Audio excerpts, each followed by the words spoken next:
Hi everyone! Welcome again to my channel. In today's video ay andito ulit tayo sa aking mini greenhouse. Ayan.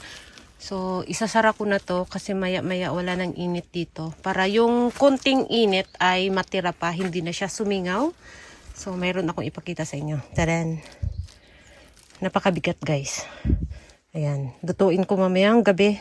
So, ulam namin. Kapag may ganyan, alam nyo na kung anong uulamin. Medyo may sabaw. Ayan. So, ilagay ko muna dito. Patong ko muna. Ayan. Ay! Ayan, dyan ka muna. So, ngayon guys, gusto ko muna tong ipakita sa inyo dito. Para next year, mayroon tayong makita kung ano yung maging progress nila next year. Ayan. So, medyo malapad na siya ngayon. And umpisahan natin dito. Dito sa dulo.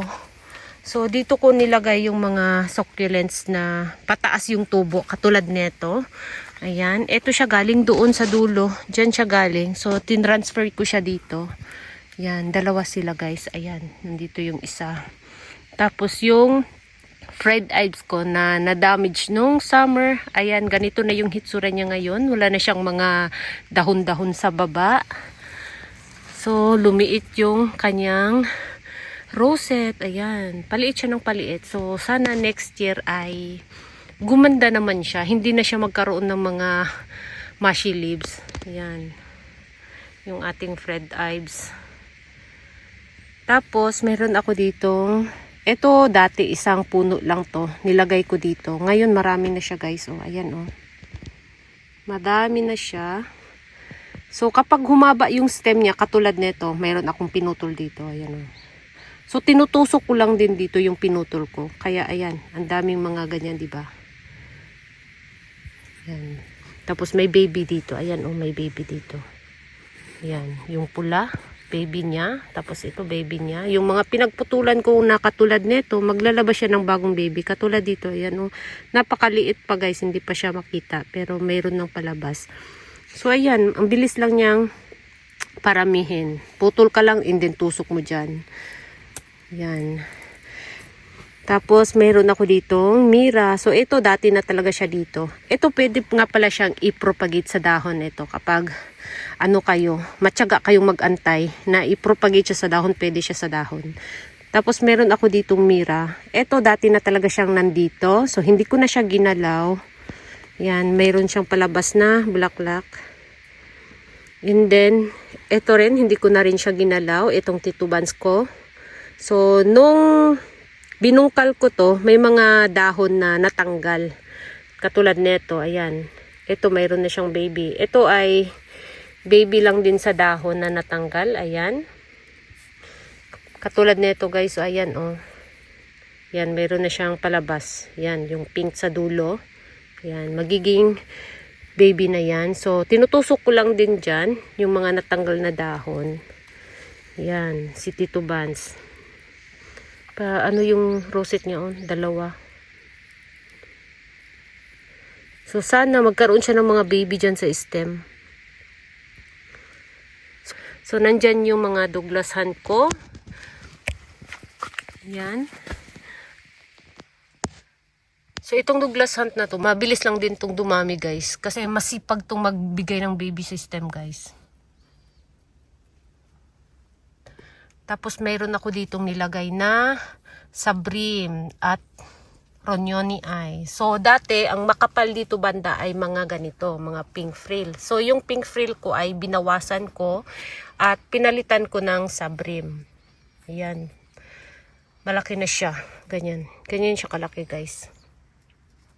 Ganyan siya kalaki si sabrim.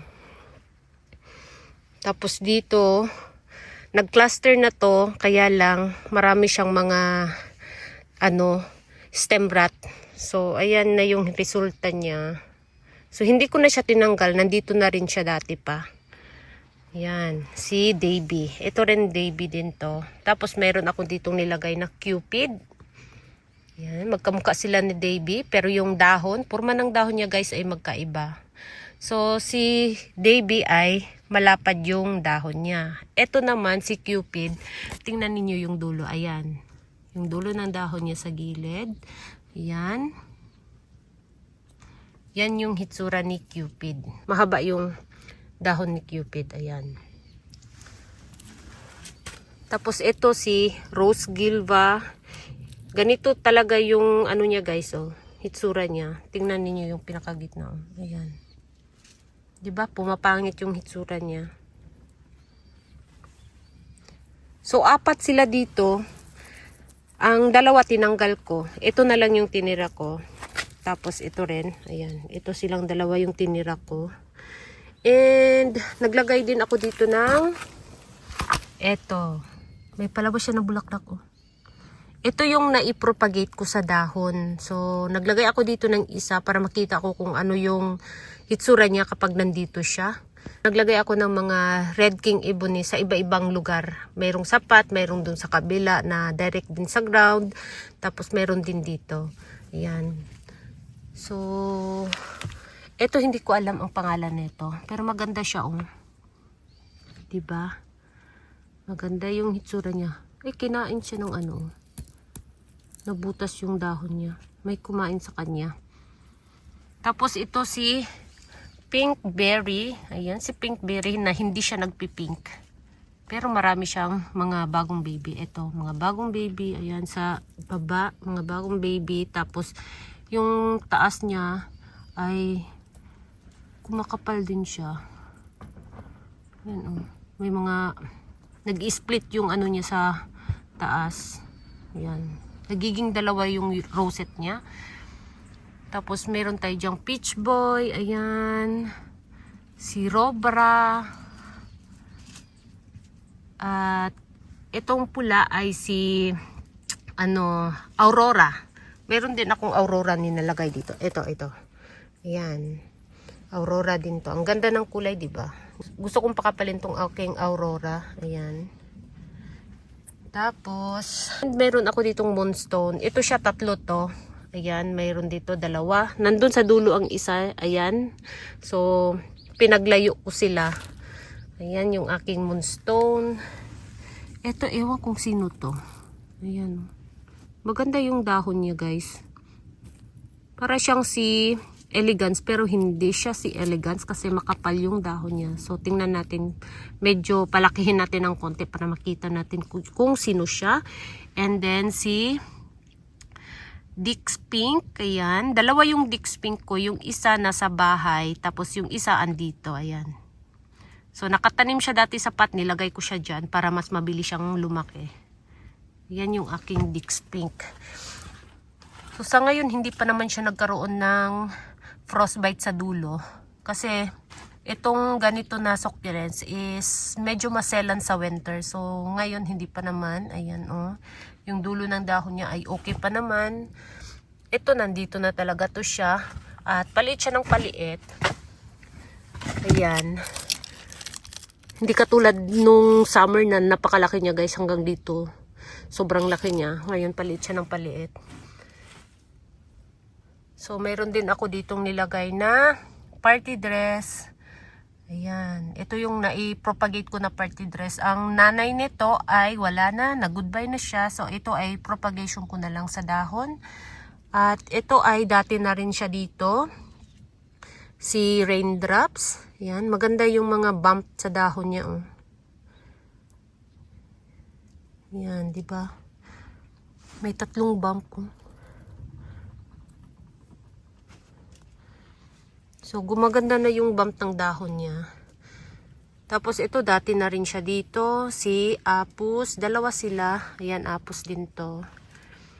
Tapos, ito, galing to sa bahay. Si Moonglow, nilagay ko dito para mas lalo siyang kumapal.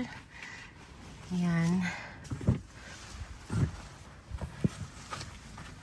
Tapos, nagkaroon na ng baby yung aking California Sunset. Ayan, yung mga baby sa stem. Sana dumami pa siya.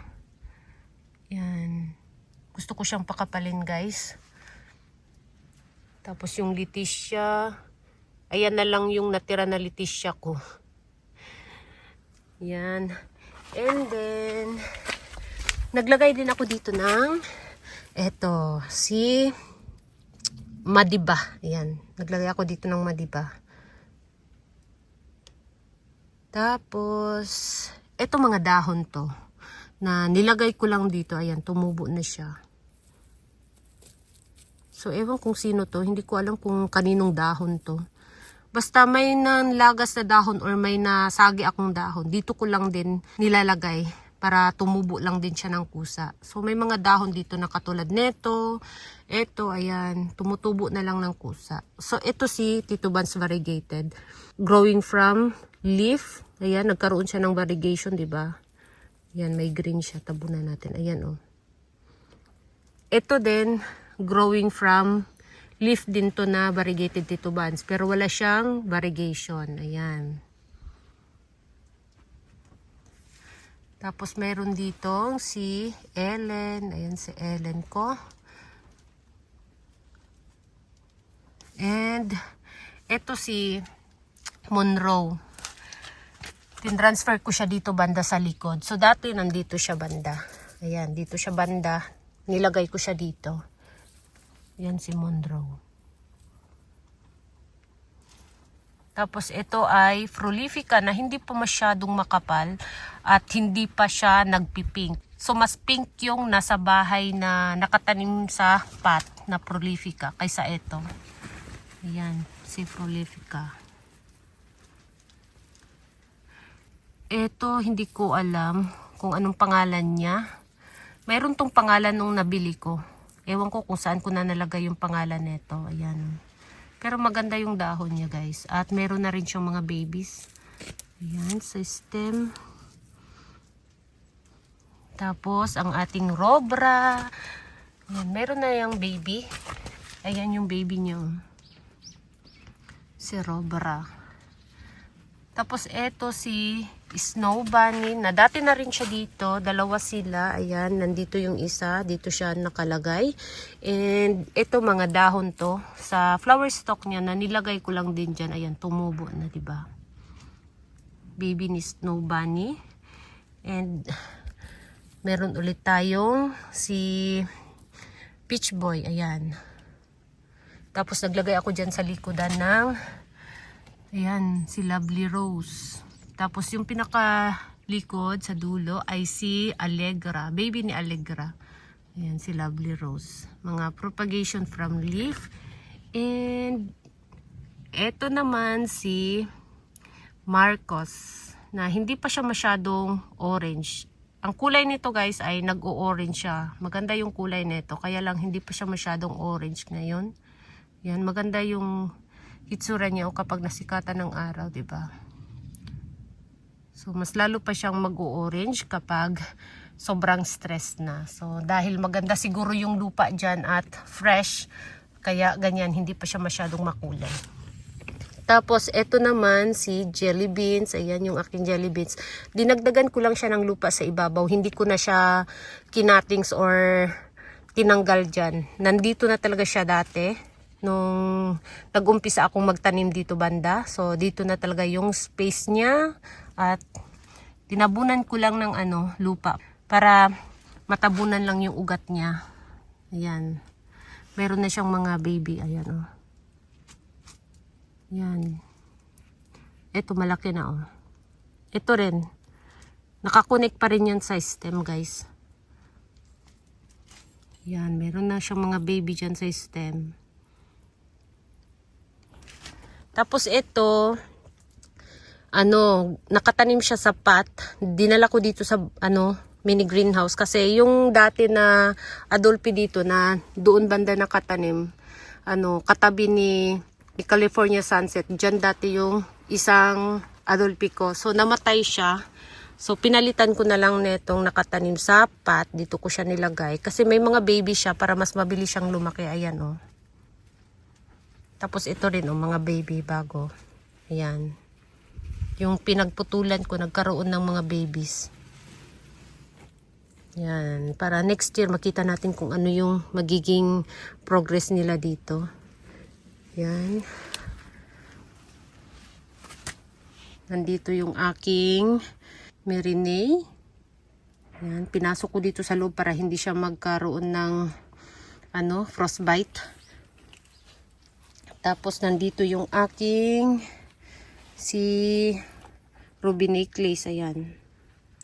So gusto ko tong i-propagate ulit para dumami. Ayan. Ito na lang yung naiwan ko na ruby necklace. So mabilis lang din naman to siyang dumami kapag makagapang siya ng maayos. Ayun. Lagay natin siya dito sa ibabaw. Ayan. Nandito rin yung, ito siya, galing siya dyan dati. Dito banda yata, ayan. Dyan siya nakatanim dati. Kinatings ko at kinanim ko siya sa pot. Ayan. Mga purple delight. So, yun lang guys ang ano natin dito. So, tingnan natin next year kung ano yung magiging progress nila dito banda. Yan. Thank you so much for watching and please don't forget to subscribe and like to my channel. Sa hindi pa nakapag-subscribe, please subscribe my channel at i-click nyo na rin ang bell button para ma-update kayo pag nag-upload ako ng bagong video. Thank you so much for watching and see you in my next video. Bye-bye!